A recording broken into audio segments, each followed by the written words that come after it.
Die onderwyser sê baie sterkte vanmôre vir 'n nuwe kwartaal. Ons sien uit daarna. Wonderlike boodskap wat jy met die kinders gaan deel en sterkte met al die huiswerk. En dan tweedens wil ek net vra dat ons vir Cecile Volskenk sal bid. Sy het gister Waldie se begrafnis gehad en waar sy nou alleen is by die huis en daar nog werk. Ons net vra dat nie vir haar baie spesiaal opdra. En dan derdens, die Proppie projek, asseblief julle proppies, koeldrank proppies, en ook die brood, binding dingetjie, en dan ook die blikkie proppie, lid wat jy aftrek, asseblief, moet dit vergeet nie. Ons wil rolstoele besorg aan hulle wat dit nodig het. So ek gaan vir jou vra om my oop te maak by Efesiërs, Efesiërs hoofstuk 5, en ons gaan so daar begin lees. Het die water ontstaan nie. Sê, Eris moet nou terugkom en begin werk. Hy moet nou begin werk. So, maar sal vir hom vandag nog, ja. Kom ons bid saam. Dierbare Here, so baie dankie vir 'n nuwe jaar, dat U ook vir ons leer om nie te dink. As iemand in Christus is hy 'n nuwe skepsel, die ou dinge verby gaan kyk, dit het alles nuut geword. Here, U wil hê ons moet nuut dink, positief dink, en ook ontvang uit die skatkamer van U hart, om ook hierdie nuwe jaar aan te pak. Word dan nou verheerlik ook vanmôre, in hierdie diens, in die woord, dat ons dit in ons harte sal bære, en dit ook hierdie jaar met ons sal inneem as 'n fundament. Alles wat in hierdie jaar met ons gaan gebeur, wat ons gaan leer, ons bid dit in Jesus naam.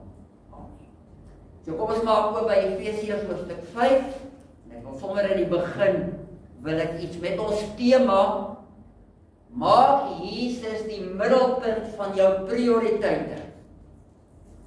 In 2026. Daar's 'n paar kernwoorde. Begin met Jesus. As dit sonder Jesus is ek op my eie. Nou moet ek weet, daar's baie dinge wat hindernisse. Nie dat dit nie by die kinders van die Here is nie, maar hulle wat in Christus is, pak dit met autoriteit aan, want Jesus gee ons autoriteit. Pak dit met hoop aan, want Jesus is ons hoop. Pak dit met 'n toekoms aan, want Jesus is ons toekoms. En gee vir ons 'n kragbron deur die werking van die Heilige Gees om ons dagtaak aan te pak in hierdie 365 dae, of wat bietjie 11 van hulle minder hierdie dag aan te pak. Dit gee vir ons 'n nuwe visie, 'n nuwe fokus. Wil hy graag hê dat sy prioriteite ook deel word en ons dit inkorporeer in ons daaglikse plan, sodat ons dag besonder kan spandeer. Nou Efesiërs 5, Paulus skryf dit vanuit die tronk, in hierdie ongelooflike brief, vers 10. Vra julle voortdurend af of iets vir die Here aanvaarbaar of aanneemlik is. Ons het nie altyd die kennis wat aanvaarbaar is nie. En baie keer is ons geïndoktrineer en dink dis reg, maar eventueel leef ons in gevangenskap. En dis hoekom ons by die Here moet hoor wat reg is en wat verkeerd is, vers 15 tot 17. Wees baie versigtig hoe julle lewe, nie soos onverstandige mense nie, maar soos verstandiges. Maak die beste gebruik van elke geleentheid, want ons lewe in 'n goddelose wêreld daar buite. Moet daarom nie vir onverstandig optree nie, maar probeer gedurig te wete kom wat vir die Here aanneemlik is. En jy en ek gaan wysheid meer as kennis alleen by die Here vind, want Spreuke 2 vers 10 sê vir ons, wysheid kom uit die mond van God, Spreuke 2 vers 6. Wysheid kom uit die mond van God. En 1 Korintiërs 1:30 sê vir ons, Jesus Christus het vir ons wysheid geword. So waaraan gaan ons wysheid leer as hierdie twee unieke bronne vir jou en my en hoe om hierdie jaar aan te pak. En dan gaan hy verder om te sê, ja, probeer te weet te kom wat die Here by die Here aanneemlik is. Nou, ek wil vanmôre 'n stelling maak. As 'n mens kyk na die samelewing daar buite, dan wil ek eintlik kom sê, dis baie onregverdig van die dinge wat in die samelewing gebeur. Kom ons noem 'n paar dinge. Daar is mense wat baie ryk is, maar jy en ek sukkel om by ons betalings te kom. Of daai rykdom kom deur korrupsie, en dit vind plaas om mense te verryk, want mense is skelm en oneerlik. Of dit kom dalk deur harde werk, en ons wat dalk nie so skatryk is nie, jy weet, moet ons sente omdraai. Dit klink half onregverdig. Daar is mense daar buite wat baie mooier uiterlik is as jy en ek. Want as ons in die spieël kyk, dan sien ons 'n krom neus of 'n sproet gesig. En ek sê vir myself, hoor jy, dis daar nie so mooi prentjie nie, maar dan het jy beeldskone mense. En ek het in hierdie week na Margaret Gardner gekyk. Nou sy was by juffrou heelal gewees in die vroeë jare, en sy het gesigkanker opgedoen. Sy het 'n boek geskryf, en dan kyk ek, sy is 66 jaar oud, en dan kyk ek na haar gesig, en dan sê ek, wow, sy het steeds 'n skoonheid, wat skrik vir niks. En dan lyk dit ook vir my, dat sekere mense word met die goue lepel in die mond gebore. Hulle het alles wat hulle hart begeer. En hulle kry alles wat hulle vra. En dan wonder 'n mens, is die lewe nie, is dit nie maar onregverdig? Ek het dalk 'n pa of 'n ouer wat nie vir my iets nagelaat het. En dan worstel ons baie keer in, en dis die samekoms van die samelewing. Maar daar's een ding wat ons almal het, en niemand kan van wegkom nie, en dit is die woordjie tyd. Of jy ryk of arm is, of jy mooi of lelik is, of wat jou situasie is, jy en ek het 24 uur elke dag, 1440 minute elke dag, en 86.400 sekondes elke dag. Die vraag is, hoe benut ons dit? Hoe benut ons 86.400 sekondes, 24 uur? Ek het altyd die gewoonte, as ek aan die einde van die dag kom, dan kyk ek in retrospek, en dan vra ek vir myself sekere vrae. Maar 'n tradisie in my, om net 'n bietjie introspeksie te doen. Jy sien hoe ons tyd vul. En elkeen wat vanmôre hier sit, vul dit verskillend. Hoe ons tyd vul, hang elkeen van onsself af, die keuses wat ek maak oor my tyd benut. Dit is natuurlik hier waar daar 3 baie belangrike dinge na vore kom. Keuses, prioriteite en fokus. Die keuses wat ek maak, gaan my prioriteite beïnvloed, of my prioriteite kan my keuses beïnvloed. Maar dit kan alles ook my fokus. Ek geniet dit altyd by huisering, dan sê die tannies vir my daarso, jy weet Jackie, ek loop so, en dan kyk ek as daar 'n klip is wat uitsteek, dan loop ek om die klip.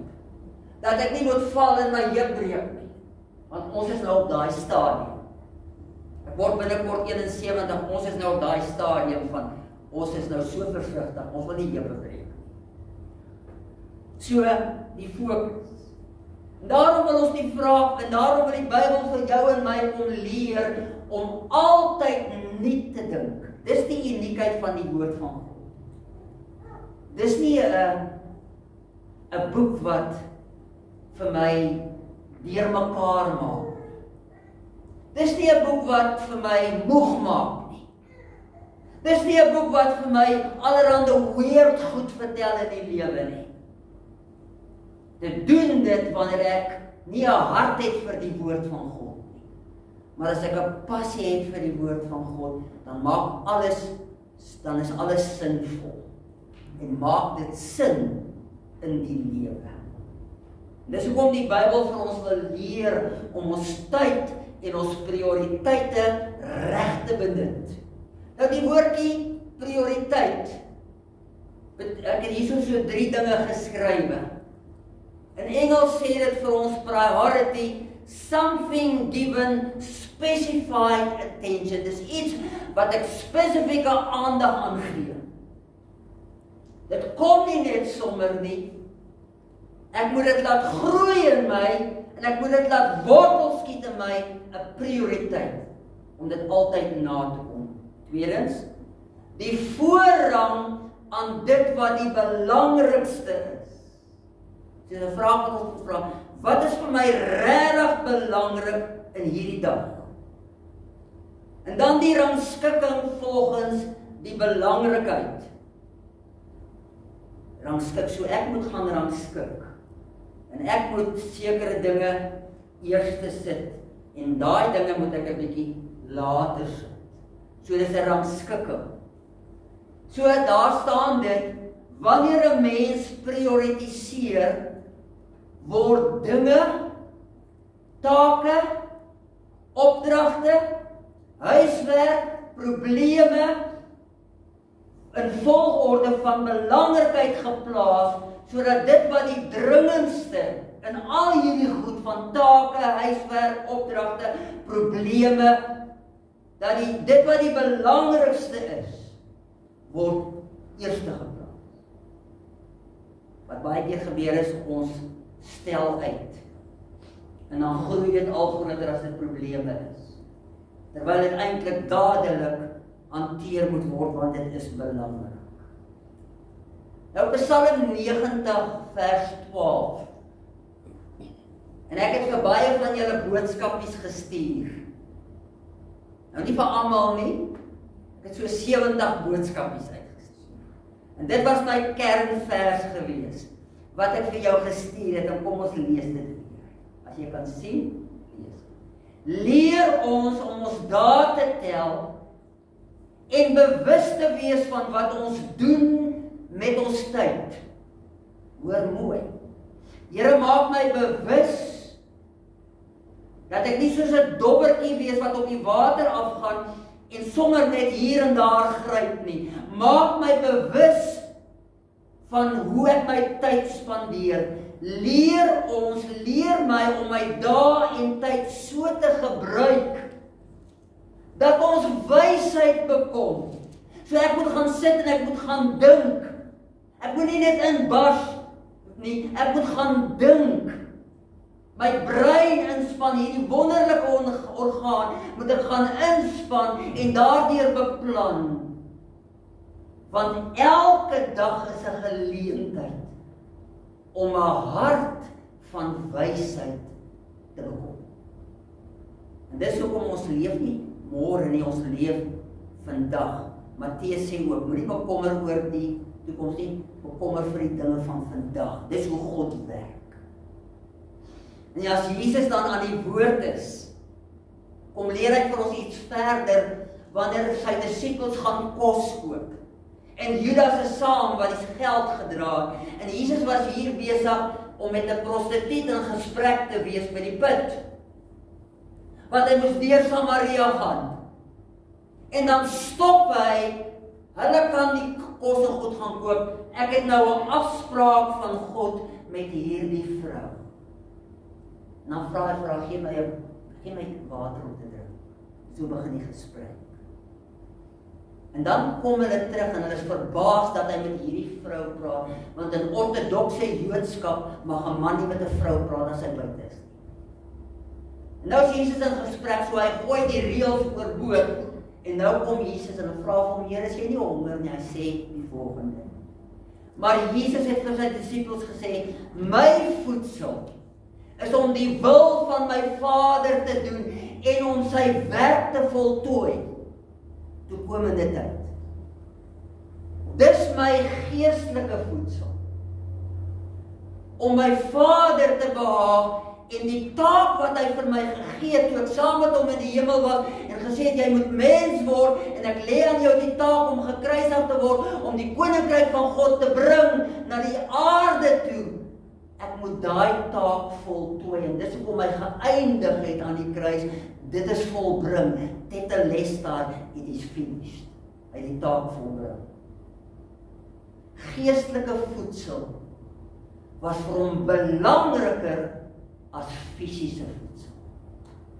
Die geleentheid waarmee hy besig was, kon hy nie laat gaan nie, want hy sou nie weer die geleentheid kry nie, was vir hom belangriker as om dorp toe te gaan om kos te koop. Jy sien, hy het die onderskeiding gehad. En dis so belangrik, wysheid, die vrug van wysheid is altyd onderskeiding, discernment. As ek 'n wyse mens wil wees, gaan ek altyd onderskeiding hê, gaan ek weet wat reg is, gaan ek weet wat verkeerd is, gaan ek weet waar ek nie meer moet besig wees nie, gaan ek weet wat ek nie meer moet speel wat gevaarlik is nie. Gaan ek die regte dinge doen, want onderskeiding is altyd die vrug van wysheid. En hy het daai onderskeiding gehad. En dis hoe hy in sy dag 'n keuse gemaak het. En dit is hoekom dit sê in die tyd, hierdie oorlosie, dis tyd. En ek hou dit gedurig dop en ek kan presies weet.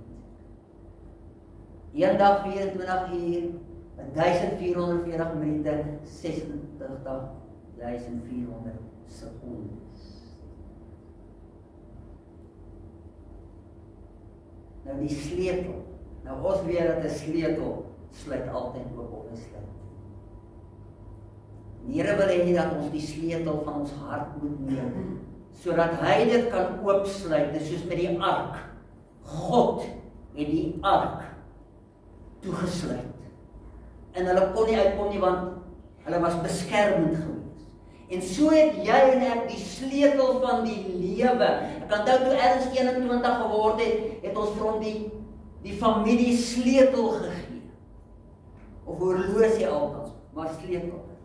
So, en daarom gebruik jy en ek ons eie sleutel, hoe ons dag gaan oopsluit. Die sleutel is nie om na jou skedule te kyk, dit wat daarop is te prioriseer nie, maar om te sorg dat jou prioriteite op jou skedule is. Nou kom ek gaan dit 'n voorbeeld gebruik. Ek het by my pa geleer om elke dag 'n lysie te maak. Van al die dinge wat gedoen moet word, en ek wil vir die bietjie lees. Bel vir Tommy en Natasha want sy verjaar. Jy moet na jou dagboek kyk.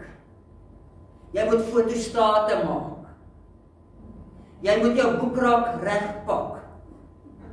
Jy moet jou preke inskryf. En dan die goed op jou WhatsApp, dit moet jy delete, en dan sekere goedjies wat jy moet hou. Onthou Christo se leer wat jy vir hom moet terug. En dan moet jy jou Bybelstudie doen vir huisering. Dis my lysies. So is daar elke dag 'n lysie. Nou, het julle enigiets gehoor van God se prioriteite? Kom ek vra die vraag. Het jy enigiets gehoor van God se prioriteite? Want ons gaan nou kyk na Jesus se prioriteite. Nee, dis wat ek graag wil doen. Gister die gordyne afgang, onthou, jy moet die gordyn gaan vasstypel. Hy's vasgestypel. Jy sien, dis jou lysie, maar die vraag is, hier staan nie stilte tyd in. Hier staan ook nie gebed, onthou gebed. Want gebed kom nie altyd natuurlik nie. en waarvoor jy moet bid nie. Dis nie hierin. Hier staan ook nie in nie, Jackie, vandag gaan jy Spar toe. Miskien is daar 'n geleentheid en nou vra vir die Here dat as hy vir jou 'n geleentheid gee, dat jy dit kan benut. Of wanneer iemand jou 'n vraag vra, dat jy dit mooi sal luister en sê, ek gaan jou help. Dit staan nie. So ek kan my lysies aanhoudend opstel en dit is belangrik want dit bring dissipline. Maar die groot vraag is God se prioriteite in my lysie. Nou hierdie lysies is dit nie. En dis hoekom iemand gesê het met die van die sleutel, dat is ons prioriteite, is God se prioriteite in ons skedule. Nou iemand het die volgende gesê, en hierdie is vir my baie kos. Wie is ek? Ek is e-posse, projekte, ek is Google en Facebook, ek is studies en sosiale media, ek is sport, ek speel en ek slaap, vakansie, vriende, familie en werk, kerk, koerant lees, kook, kinders, TV kyk, tyd maak, tee drink en troeteldiere. Kan julle julle hand opsteek? Pas ons almal daar. Pas almal daar. So dit is wie is ek? En hierdie persoon het hom of haarself so beskryf. Take en net gaan ontspan en lui wees en al die goeders en movies kyk en al daai dinge. Sien, dis die skedule. Die vraag is God daar? Dis belangrike dinge wat ek moet doen. Moet tyd maak, kyk en moet kos maak, is belangrik, maar waar is God se plek in daai wêreld? En dis hoekom daar 'n maar onder staan. En 'n maar sê vir ons, hier kom iets nog wat dalk belangriker is. En wat sê die volgende maar? Wat sê die maar? Hier is iemand anders en sê dit. Ek wil eintlik graag meer tyd saam met my mense deurbring, verhoudinge. Ek wil betrokke wees in die gemeenskap, diensbaar. Ek wil die gawes wat God vir my gegee het gebruik tot voordeel van ander mense. Ek wil my bediening benut wat hy vir my kom gee het om sy koninkryk te bevorder. Om iets vir hom te beteken. Om vir ander mense iets te beteken. Dit gaan nie meer oor myself nie. Me, my en myself. Ek het nou 'n nuwe uitkyk, 'n nuwe fokus, nuwe prioriteite en nuwe keuses. En as die Heilige Gees dit nie in jou en my bewerk nie, het ons 'n geweldige probleem. Gaan ons altyd met me, my en myself sit. En so iemand kan nie in die hemel kom.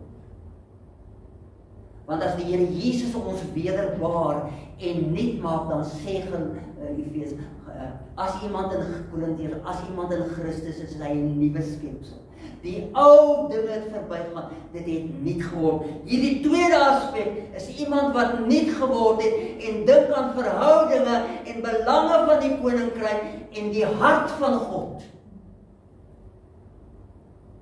Ek wil nie meer die eerste persoon wees nie. Dis boring. Ek sal doodgaan om weer terug te keer na daai mens.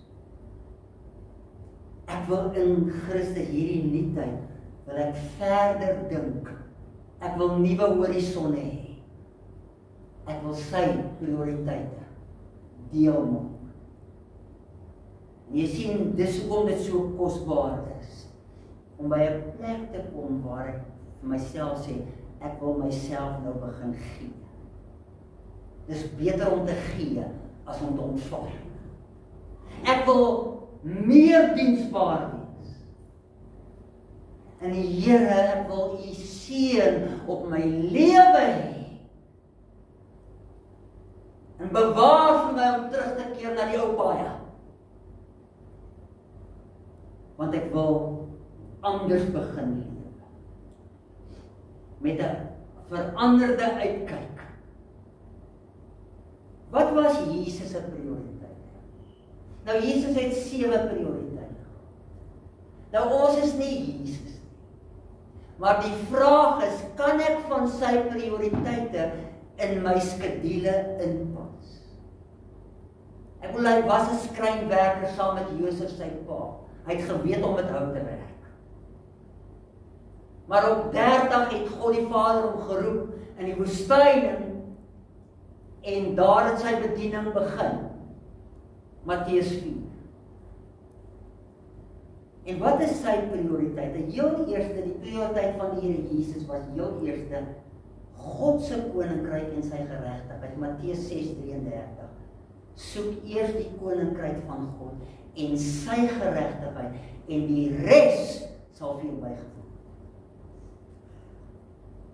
En daarom in al ons taakies, hoe bring ek die koninkryk van Jesus binne in my daaglikse werk geleenthede? Ek maak my huis nou op 'n ander manier skoon, my betrokkenheid, maar ek wil ook verhoudinge betrokke wees, daar waar ek werk. Hoe bring ek die koninkryk van God in my werksplek? Lewe waarlik soos 'n Christen, behoort te lewe. En dan saai jy en ek die saad in daai mense se harte. Ons is nie volmaak nie, maar die roeping in ons hart, in ons werksplek. En dis hoekom ek altyd sê, die herald is my sendingveld. Buite ook. As ek daar spaar, toe gaan die dametjie agter die til. Dis 'n sendingveld. As ek my lisensie gaan uitneem, dis 'n sendingveld. Dis hoe ons moet dink. So die koninkryk. Tweede prioriteit vir die Here Jesus was liefde vir sy Vader en vir die mense. Die groot gebod. En Jesus het antwoord die wetgeleerde, jy moet die Here jou God lief hê met jou hele hart, jou hele siel en jou hele verstand en jou naaste soos jouself. Ek moet myself ook kan lief hê met 'n gesonde. Anders is ek 'n narcis. En ek wil nie 'n narcis wees nie, want dit is als om homself of haarself. So God se liefde wat ek uitdra, kom uit die hart van die Vader. Deur my hart. En ek wil liefde begin gee.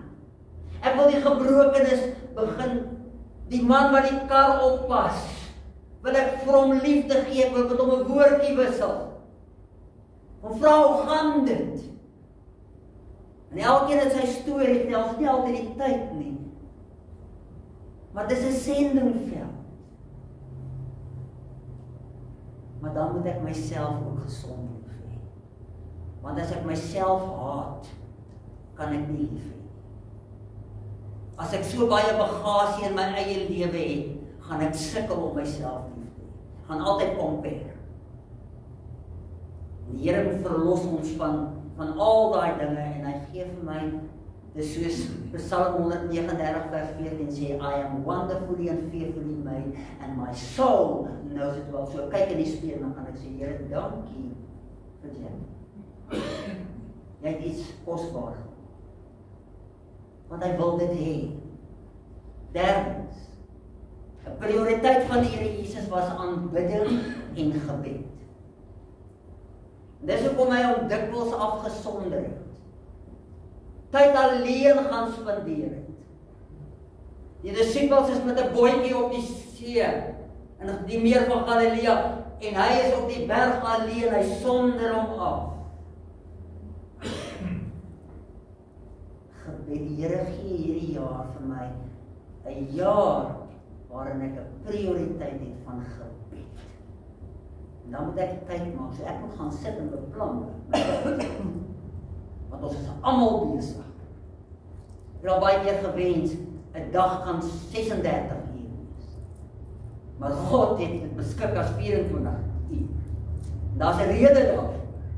Ons moet net beter beplan. Aanbidding en gebed, 4. Sy volgende prioriteit was gehoorsaamheid aan sy Vader se plan en doel. Niks het hom weggeneem van die plan en die doel waarvoor hy naartoe gekom het. ek het gekom om as redder te kom. En hy het baie issues gekry van buite af. Maar sy was so gefokus op sy plan. Ek moet my Vader se plan vervul. En dis ook wat nodig gaan wees hierdie jaar. God se plan vir jou en my in hierdie jaar sal ons deurdra. Dis hoekom ons moet wortels skiet.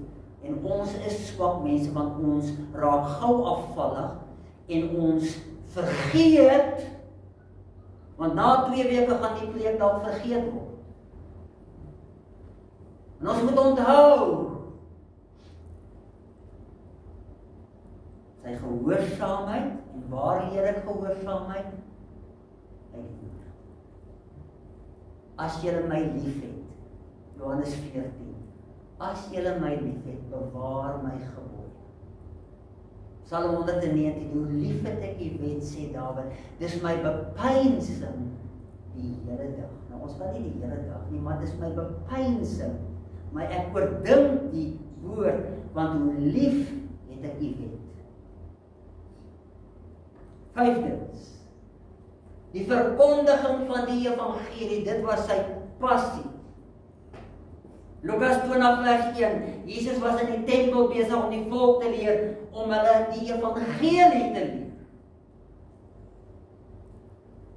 Daar is so baie geleenthede, elke dag. Om net al woordjie te kan doen. Jy weet ek, dis vir my moeilik, jy loop by iemand en jy groet iemand, maar jy trek al daar, en vraag jy hoe gaan dit? En ons moet ophou daar. As iemand vir ons vra hoe gaan dit, dan stop ek. En ek kyk die mense in die oë, ek sê vir hom, dit gaan of goed of wat. Ons besigheid moet ons net nie weglei van die geleenthede wat God vir ons wil gee.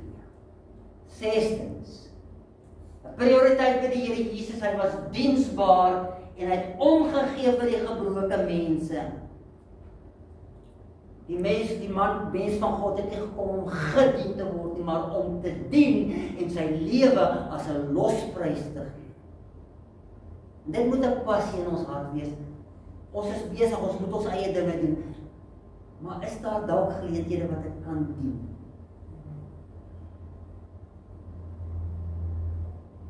Lukas 14 vers 18.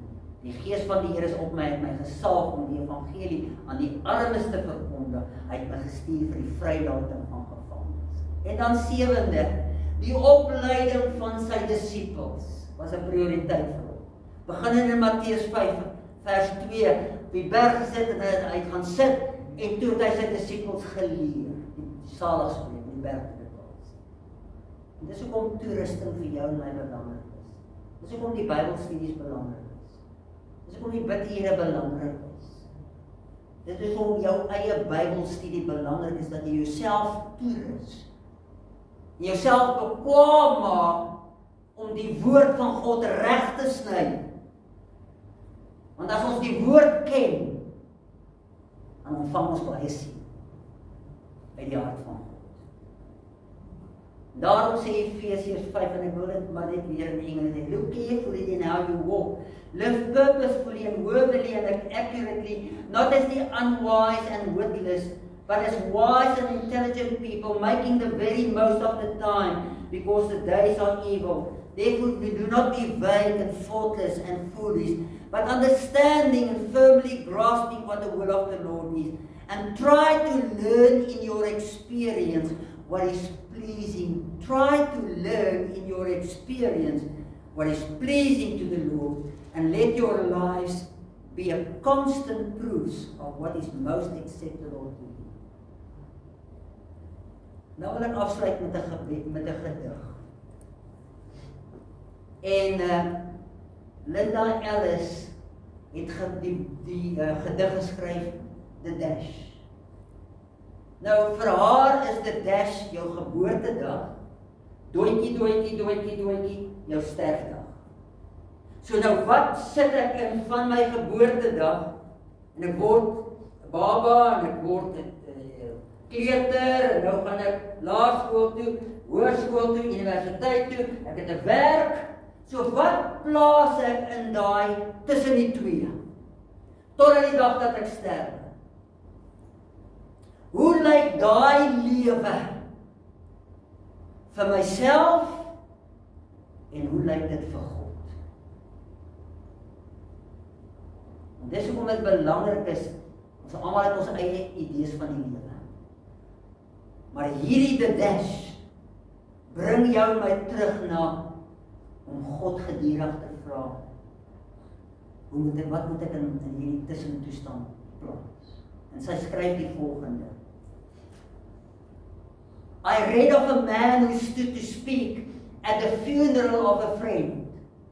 He referred to the dates on the tombstone from the beginning, 2020, to the end. He noted that first came the date of birth and spoke the following date with tears. Vreugde na trane. But he said what matters most of all was the dash between the years. For that dash represents all the time they spent alive on earth, and now only those who love them know what that little line is worth. For it matters not how much we own. It doesn't matter about the cars we drive. It doesn't matter about the house in which we stay. It doesn't matter about the cash. What matters is how we live and love and how we spend that dash. So think about this long and hard. Are there things you'd like to change? For you never know how much time is left that you still can be rearranged. To be less quick to anger, to show appreciation, waardering, more, and love people more as you have loved them before. If we treat each other with respect, and more often smile, remembering that the special dash might only last a little while.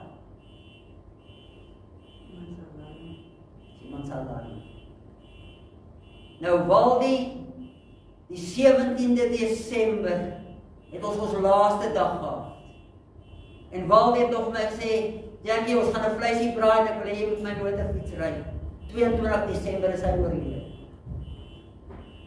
And then lastly, so when your eulogy is being read, with your life's action to rehash, would you be proud of the things that say about how you lived your dash? En mag ons hierdie nuwe jaar ingaan met hierdie tema, dat ons die Here Jesus die middelpunt sal maak. En miskien moet ons gaan sit en skryf. Miskien moet ons dit dalk uittik. Miskien moet ons op 'n plek plak wat ons altyd kan sien. Sodat ons altyd kan onthou dat hy die middelpunt is van ons prioriteite vir 2016. Kom ons word stil vir 'n oomblik en kom ons oordink net vanmôre wat ons gehoor het. En kom ons vra ook vir die Here dat hy vir ons sal help om in hierdie dash dalk nuwe dinge in te voeg. Veranderde dinge. Nuwe keuses. Kom ons gee geloof.